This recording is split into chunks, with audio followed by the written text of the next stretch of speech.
Chapter 28. Cyrenius continues the verdict against the Pharisees.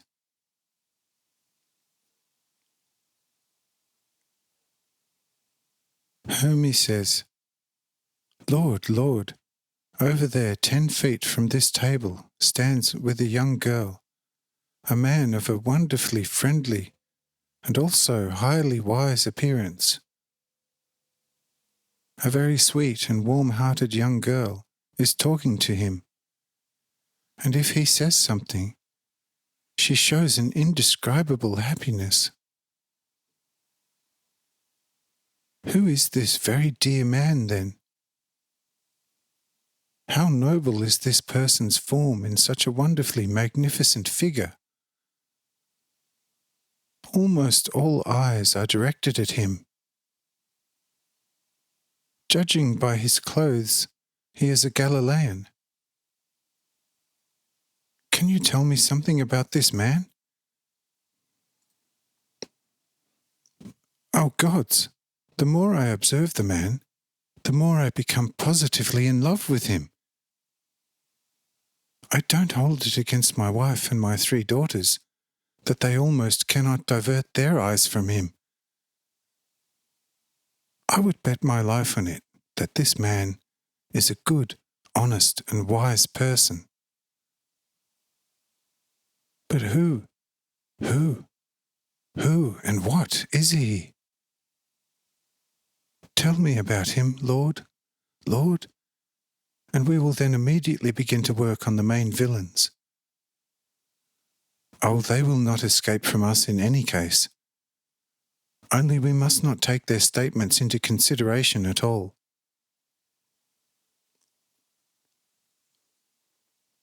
Cyrenius says, "Friend Hermes, as far as that man is concerned, I will tell you for the moment only that he is as good as a god among us people. For he is for the moment only a practitioner from Nazareth. But what a practitioner! This earth has never borne anyone similar. He will learn everything else later. But now let's get down to business, and in the future do not say to me, Lord, Lord, any longer, but friend and brother." Hermes says, "Very good. I know how to respect every order, and I would like to die of thanks for this, in the very highest reverence and love for you. But now tell me first, high friend, who is that so beautiful youth near the practitioner? Is that his son and the girl his daughter?" Cyrenius says, Yes, friend, you have already judged correctly. But now, down to business.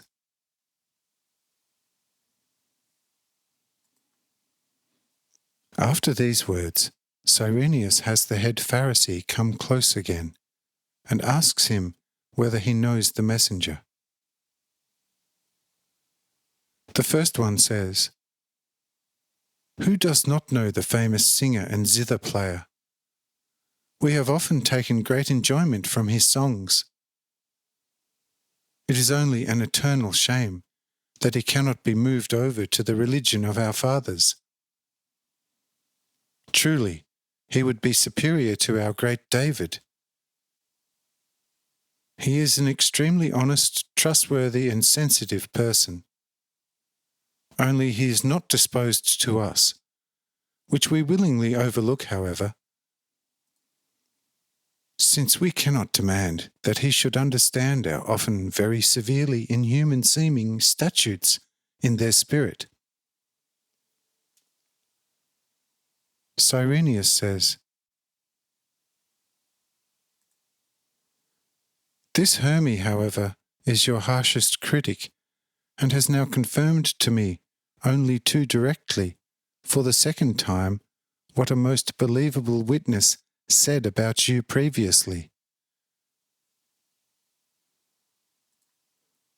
You now stand before me as a very shameful and mean criminal, but you still have the most despicable cheek to demand from me compensation for the fact that you have become the most depraved and wily arsonists through your own highly evil greed.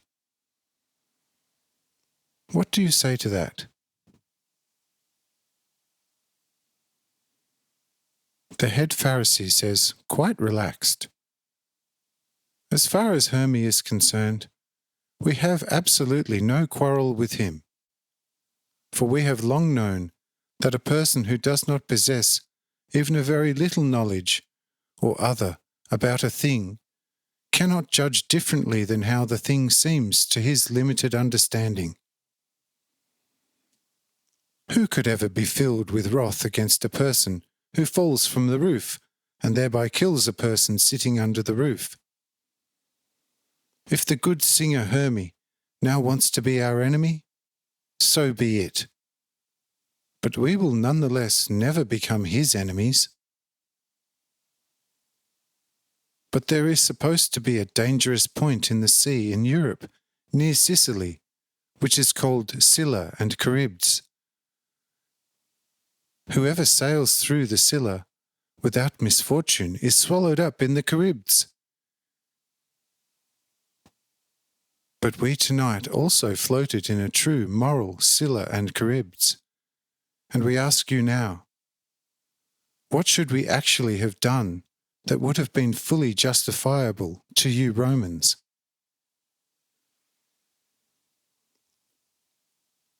Cyrenius says, "But if you know what the matter was in yesterday's occurrence, why didn't you explain to your flock the true content through which all the minds would have been calmed?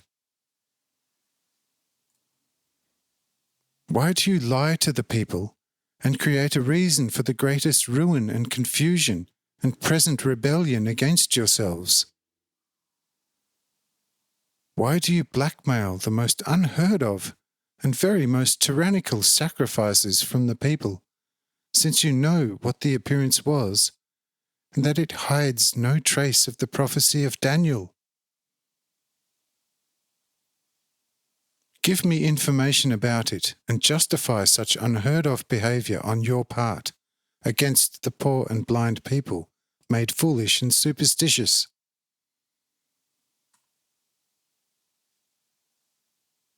The head says, "I have just informed you about your Scylla and Charybdis. However, you seem not to have understood the issue. You see, when the sun yesterday brightened the evening unusually long, as in Joshua's days, it struck many of our most eminent believers. They came to me in the synagogue, asked me about it, and also informed me that all the Jews were filled with much consternation about it. I spoke to them as well as I could right from the first visit, and explained the occurrence as something very natural at the time of the approach to the time of equal hours of day and night. They went, but could not calm the people, for they said that they had seen stars falling in the sky in the east, and immediately pointed those calming them to Daniel's prophecy. At the same time, the people became threatening if such a thing was being kept a secret from them. But after a time, the sun or the light appearance suddenly disappeared, and to our terror, it became as black as pitch. But now attempts to calm them were futile. Now it had to be the end of the world. A word on our part against this would have instantly meant our end. You see, that was our Scylla. We were therefore obliged by such circumstances to preach Daniel fully, and to demand the severest atonement in accordance with the gravity of the situation, in order to keep at least some hope among the people of God's care in the people's minds. But we saw very well that we would end up in the Charybdis in today's pure harmony. But if one has to choose between two evils, one rather chooses the first and rather lesser seeming evil than the second, which must immediately bring our downfall. We therefore acted according to the circumstances that had arisen without our asking correctly and justly, because it was impossible to act differently. How can you then, as a just Roman, want to judge us for that? Explain that to us.